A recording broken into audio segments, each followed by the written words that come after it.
Assalamualaikum warahmatullahi wabarakatuh.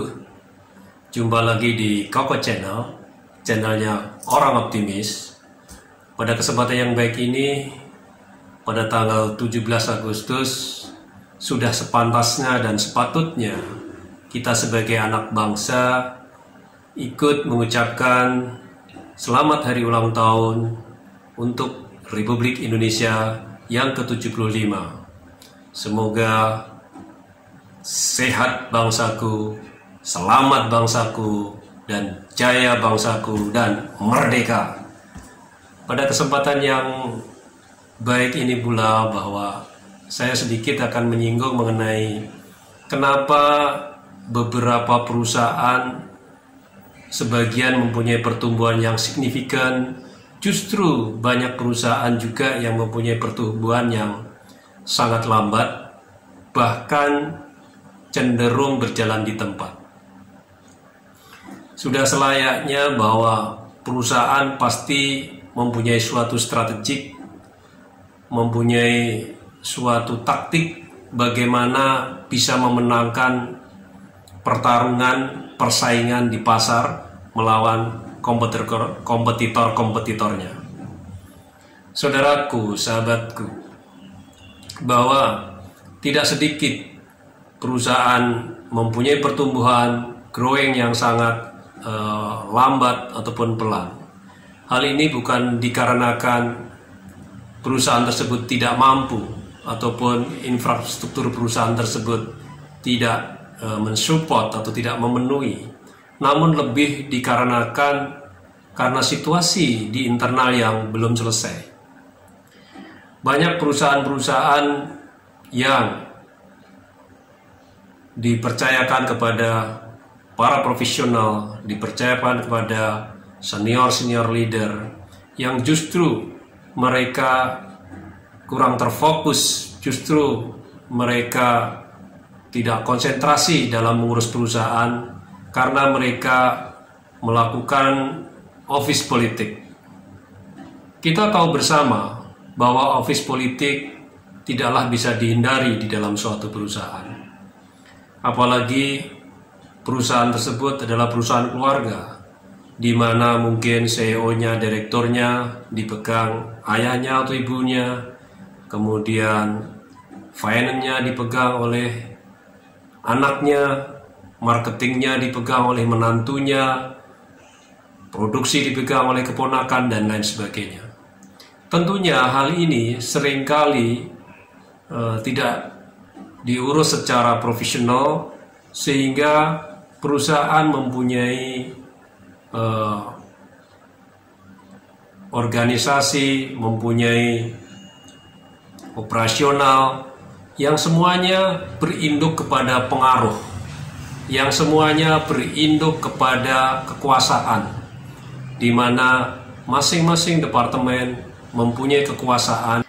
Dan juga pada perusahaan-perusahaan yang besar sekalipun, di mana dipercayakan kepada para profesional, di mana para profesional, para pengambil kebijakan, para pengambil keputusan justru bermain office politik.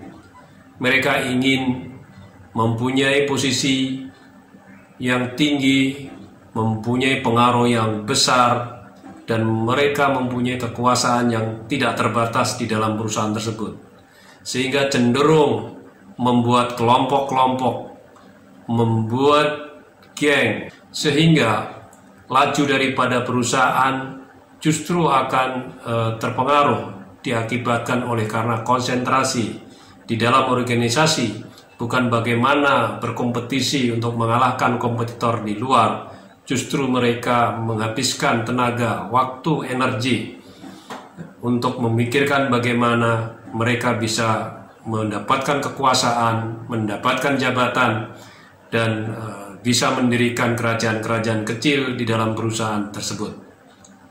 Tentunya hal ini akan sangat merugikan perusahaan tersebut, sehingga mestinya perusahaan ini bisa membuat suatu terobosan, bisa membuat suatu langkah-langkah yang strategis untuk bisa mendorong, bisa tumbuh lebih cepat, tumbuh lebih tinggi. Justru habis energi dikarenakan di dalam perusahaan terjadi gesekan-gesekan, perebutan pengaruh, perebutan kekuasaan, bahkan mereka cenderung di luar kendali. Saudaraku, sahabatku, banyak perusahaan yang sebetulnya cukup baik organisasinya dan infrastrukturnya cukup memenuhi syarat untuk bisa berkompetisi dan berkembang pesat. Namun alangkah sayangnya, banyak sekali perusahaan-perusahaan yang dipercayakan justru kepada profesional-profesional yang mereka lebih banyak bermain politik untuk mengamankan kepentingan pribadi dan kelompoknya. Untuk kepentingan perusahaan mungkin akan menjadi prioritas nomor 2 maupun nomor 3. Tapi yang paling penting bagaimana dia mengamankan posisinya dan bagaimana mereka mempertahankan pengaruhnya dan kekuasaannya, dan juga mereka akan selalu membela kelompok-kelompoknya. Inilah yang menjadi persoalan di dalam perusahaan. Kenapa perusahaan-perusahaan tersebut tidak bisa berkompetitif secara maksimal dan mempunyai tumbuh atau mempunyai growth yang sangat rendah. Saudaraku, sahabatku, sebetulnya politik di dalam office memang tidak bisa dihindari. Apakah itu perusahaan keluarga maupun perusahaan terbuka, para pemegang sahamnya telah mempercayakan kepada profesional. Yang jadi pertanyaan adalah, apakah politik di dalam perusahaan tersebut bisa terendus? Apakah politik di dalam perusahaan tersebut bisa diketahui oleh para pemegang saham? Apakah politik di dalam perusahaan tersebut bisa diketahui oleh pemilik perusahaan? Nah, ini yang sangat sulit. Seringkali mereka bermain sangat cerdik, sangat cantik, dan sangat halus. Namun demikian, masih banyak cara-cara yang bisa dilakukan untuk berpolitik secara profesional, berpolitik secara beradab. Karena tidak sedikit di dalam perusahaan, seringkali perusahaan tidak bisa maju, perusahaan dengan pertumbuhan yang sangat lambat atau rendah kompetitifnya, dikarenakan masih banyak orang-orang yang di dalam, apalagi orang-orang senior-senior leader, senior-senior leader, ataupun orang-orang yang dipercaya untuk mengambil keputusan, mempunyai pengaruh. Mereka tidaklah memikirkan perusahaan secara 100%, tetapi memikirkan kelompoknya. Bahkan mereka tidak segan-segan untuk mencegat, untuk memboikot lawan-lawan yang dianggap untuk mengancam posisinya, untuk mengancam pengaruhnya ataupun kekuasaannya. Sebenarnya, saudaraku, bahwa di dalam perusahaan itu ada politik office atau politik perusahaan, sebetulnya tidak ada masalah. Namun, hal ini mesti dikemas secara profesional. Tentunya semua orang dikasih kesempatan yang sama untuk bisa meraih posisi, meraih jabatan, meraih karir yang diinginkan.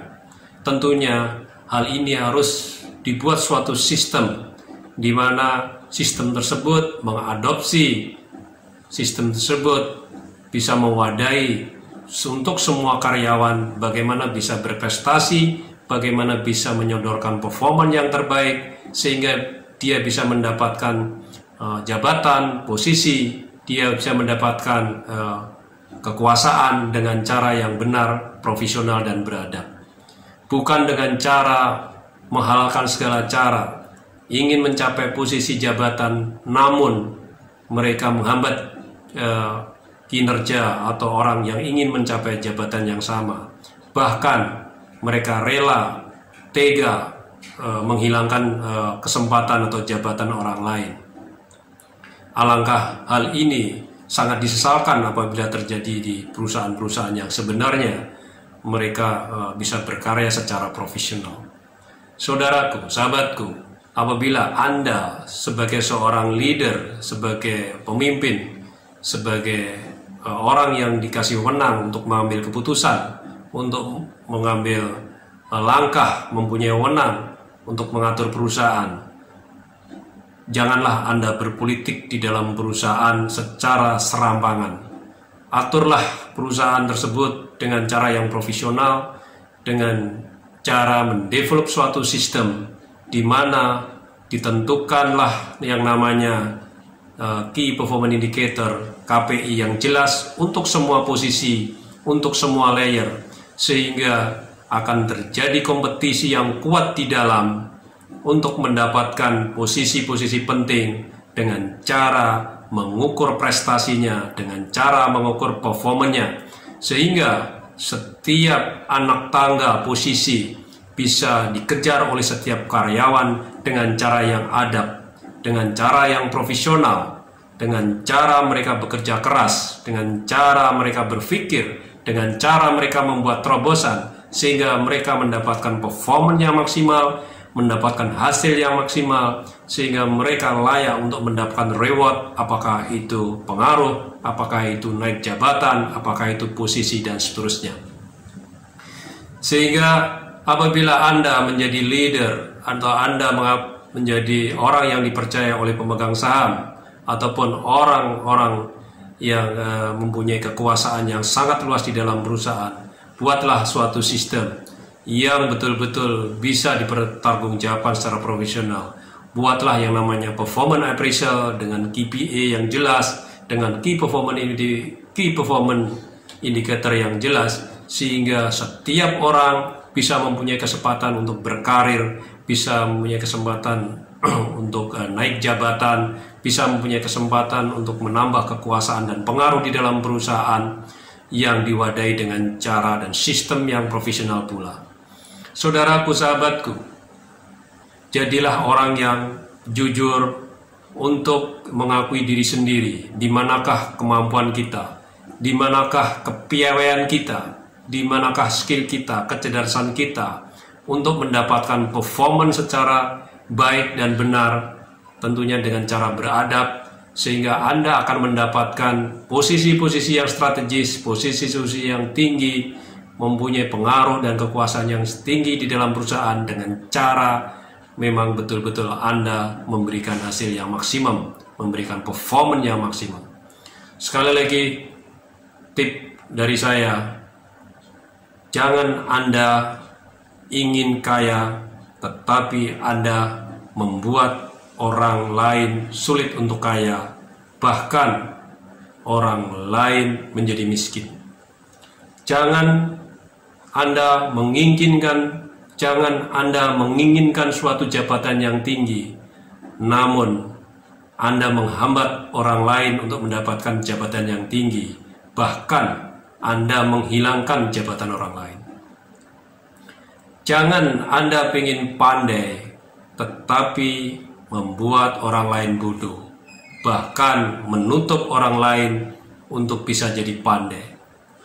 Sekali lagi, apabila perusahaan yang Anda pimpin ingin maju, buatlah suatu sistem dengan key performance indicator yang jujur, adil, untuk semua lini, untuk semua sektor, sehingga perusahaan akan berkompetisi di dalam secara maksimum dan akan terfleksi kompetisinya di dalam hasil karya, dan akan terfleksi berkompetisi dengan para kompetitor yang ada di pasar.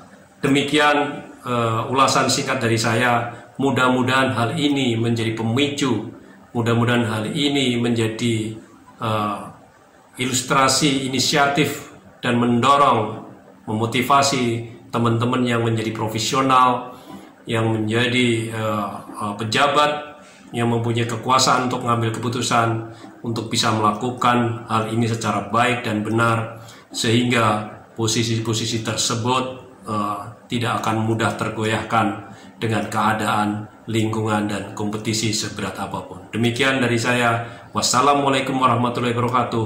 Tetap berkarya, jangan pernah menyerah, dan selalu berkarya. Sukses untuk Anda. Wassalamualaikum warahmatullahi wabarakatuh.